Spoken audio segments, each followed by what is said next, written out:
Welcome to this week's Canadian Whitetail Scouting segment. Locate, learn, set up, hunt.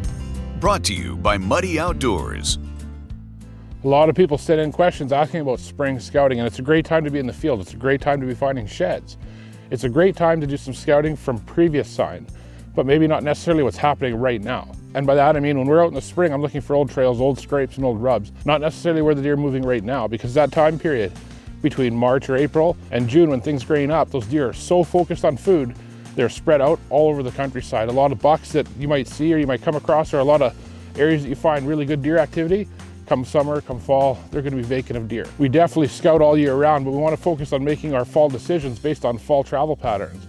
So we'll use the rest of the year to scout, to find information, look for that old sign from the previous fall, look for current deer, because if you find that buck, you know he's from the area somewhere. It might be a mile, 2 miles, 3 miles away, but at least you know he exists, you can go find him.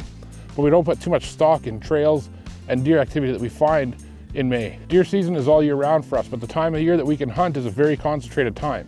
And that's the snapshot in that deer's life that we want to focus on making our decisions on where we're going to put stands, where we're going to set up, where we're going to put out monster meal, where we do all of our legwork is for that snapshot. So the rest of the year, we're not as concerned with what that deer's doing right now. We're learning about what he did last fall, what he's going to do this fall, and we're just trying to fit that whole puzzle together, because at the end of the day, deer hunting can be just one big puzzle, and you're missing one piece. And when you find that piece, it could land you the next deer of your dreams. And that's your Canadian Whitetail Scouting segment for the week. This week's Canadian Whitetail Scouting segment has been brought to you by Muddy Outdoors. Share your own muddy moment.